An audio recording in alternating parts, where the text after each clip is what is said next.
Welcome to Diligence, the show where three people kick the tires on a business idea until either the tires fall off or somebody writes a check. Today, Paws and Threads, a direct-to-consumer brand for dog and cat clothing. Picture raincoats, little winter puffers, reflective vests, knit sweaters, seasonal drops, maybe matching owner and pet pieces. I'm Jake, and yes, I already want the Dachshund in a tartan coat. I'm Sarah. I like dogs. I like gross margin more. This idea has charm, but charm doesn't pay warehouse fees. And I'm Ryan.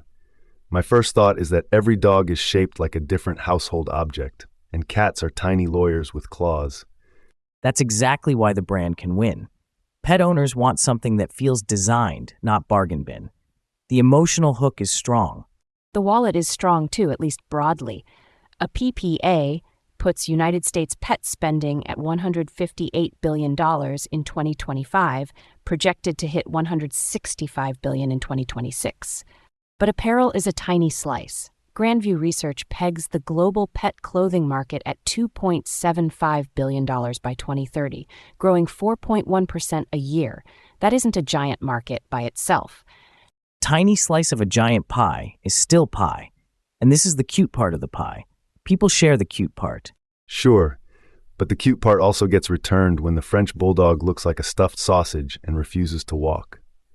Customer segment first. I wouldn't go broad pet owner. I'd start with urban dog owners, 25 to 55, premium spenders, apartment lifestyles, weather needs, Instagram habits, and mild emotional instability about their pets. Good narrowing. Dogs matter.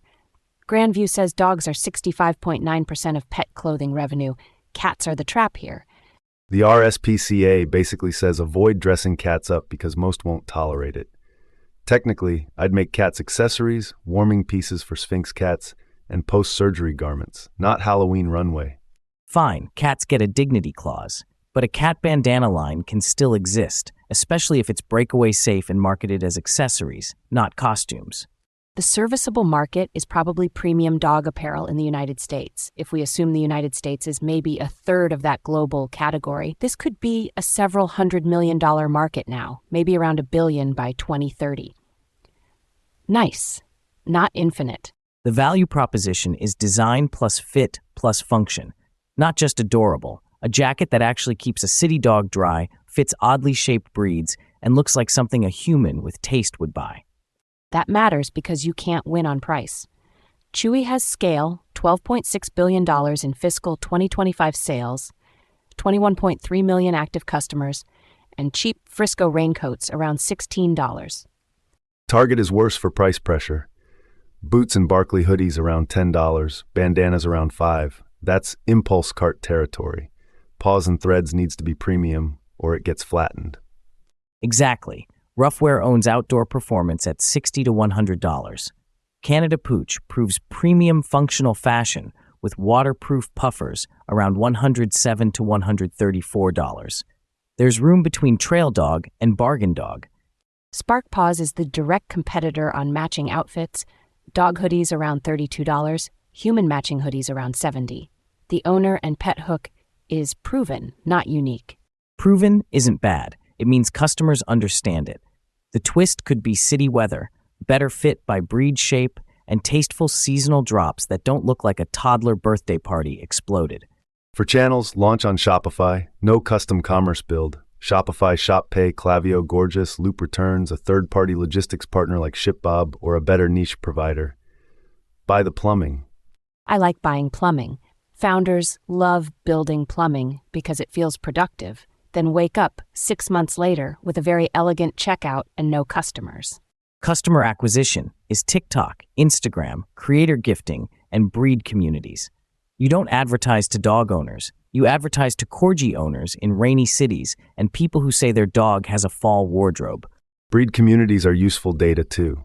If pug owners keep exchanging size notes, we can capture that. The site should ask breed, weight, neck, chest, back length, and body type, then recommend size with confidence.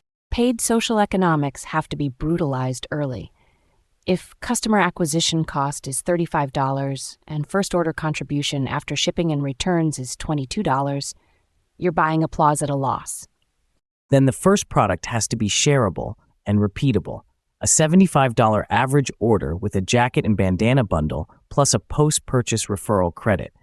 Make the dog the billboard. A dog is a billboard that also eats socks. I need repeat behavior. Seasonal drops help, but how many coats does one dog need? More than one. Rain layer, winter layer, reflective walking vest, holiday bandana, cooling vest. Also gifting. Pet apparel is absurdly giftable. Subscriptions are tricky. A seasonal outfit box sounds nice, but sizing, climate, and taste vary wildly. I'd test a membership first, early access, free exchanges, care perks, and a small discount. Revenue streams should be direct sales first. Price a hero raincoat at $68, landed cost maybe $22, gross margin around 68% before freight, fulfillment, payment fees, and returns. But 8x cites a 23.2% adjusted return rate across Shopify apparel merchants and says 53 to 70% of returns are size or fit driven. Dog apparel could be worse. This is where tech earns its kibble. Photo-based sizing can help, but I wouldn't promise magic on day one. Start with structured measurements, breed profiles, fit reviews, and exchange recommendations. And make that a brand feature. The fit promise. Not just size small, medium, large, more like barrel chest, long back, slim frame. Owners recognize their dog immediately. Careful with promises. Free exchanges are expensive. If return shipping is $8 each way and 25% of orders bounce, your elegant margin starts limping. We can reduce full returns by offering instant exchange flows, store credit incentives, and keep it for low-cost bandanas. For coats, prepaid labels only when the sizing tool was followed. Customer relationships are community-led.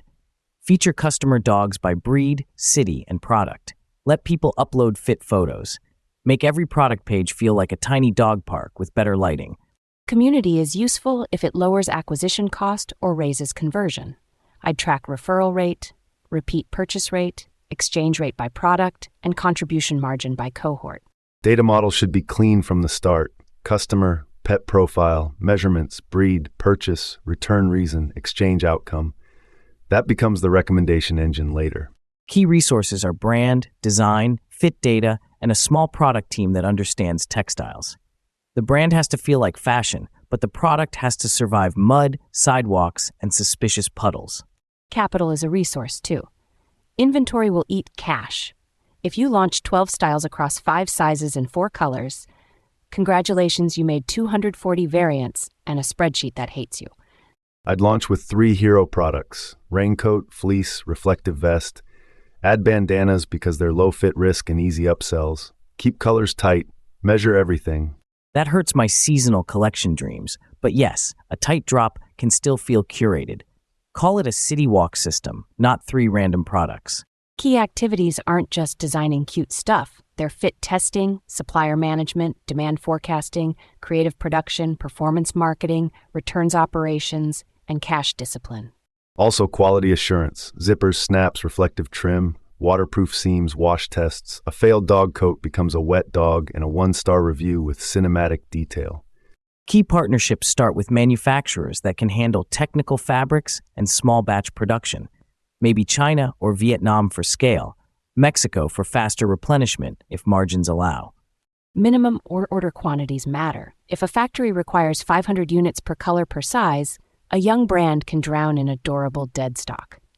A third-party logistics partner needs apparel returns handling, not just boxes in and out. Steam, inspect, restock, mark damaged, sync inventory back to Shopify. Partnerships could include groomers, boutique pet stores, shelters, and dog-friendly apartment buildings. Pop-ups at urban dog events are basically product demos with fur. Specialty pet stores still led distribution with 40.2% share in 2023, according to Grandview. Online is fastest growing at 5.8% compound annual growth, but retail can validate fit. Retail also simplifies sizing education. A customer can try the jacket on the dog. The downside is wholesale margin. A $68 coat becomes maybe $34 in revenue to the brand. Use retail selectively as marketing and fit labs, not thousands of stores, at least not early. Wild One got into 844 Target stores, but they had a broader, cleaner SKU set. Cost structure. Variable costs are product, inbound freight, pick and pack, outbound shipping, returns, payment fees, discounts, and damaged inventory. Fixed costs are design, content, software, customer support, and salaries. If average order value is $75, gross profit before logistics might be $45 to $50. After fulfillment, shipping subsidy, payment fees, and expected returns, contribution could fall to $20 to $30. Tech costs can stay modest. Shopify Plus apps might be hundreds to a few $1,000s a month early. The expensive part isn't code, it's clean data, integrations, and avoiding app soup. App soup sounds like something my dog would eat and then create an operations incident. Accurate. What has to be true for this to work is pretty specific. First, paid acquisition or creator seeding has to land below $30 per first customer, or repeat buying has to be very strong. Second, returns need to be closer to 15% than 30% after the fit system matures. Third, the brand must expand beyond occasional coats into accessories, gifts, and maybe retail. I'd add that the first 1,000 customers need to love it loudly. Spark Paws built a community of over 100,000 fans. That fan engine is the moat, or at least the moat with tiny paw prints. The biggest technical risk is fit. Artificial intelligence try-on sounds shiny, but the practical win is better size prediction, better product pages, and fewer dumb returns. Build that before animated dog mannequins. The biggest business risk is category ceiling. Chewy, Target, Amazon, and AliExpress can copy looks fast. If Paws and Threads is only cute coats, it's exposed. The defense is brand taste, community, fit data, and product drops people anticipate. Little Beast became a collaboration platform with fashion brands. That could be a path here too. Collabs are attractive, but don't skip the boring math. Little Beast also had a founder lesson about misunderstanding product costs and margins early. Fashion margins can look glamorous until returns arrive wearing boots. Operationally, I'd run a pilot with maybe 300 to 500 units per hero product, one climate, one city cluster, and aggressive measurement. Learn before scaling colorways. I'd choose rainy cities: Seattle, Portland, New York, Boston. The use case is obvious, the photos are good, and the dog isn't wearing a coat just because the owner lost a bet. My verdict is wait, but interested. I wouldn't fund a big inventory build. I'd fund a lean test if the founders prove contribution margin, return control, and repeat purchase within 2 seasons. My first step would be a pre-order landing page with 3 products, paid traffic tests, creator codes, and a hard target. At least 3% conversion on cold traffic and customer acquisition cost under $30. My verdict is build the minimum version, not the fantasy version.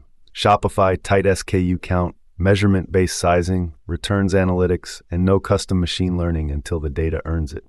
My first step is a fit beta with 50 dogs across 10 common breeds and body shapes. Photograph them, measure them, try prototypes, and record where the garment fails.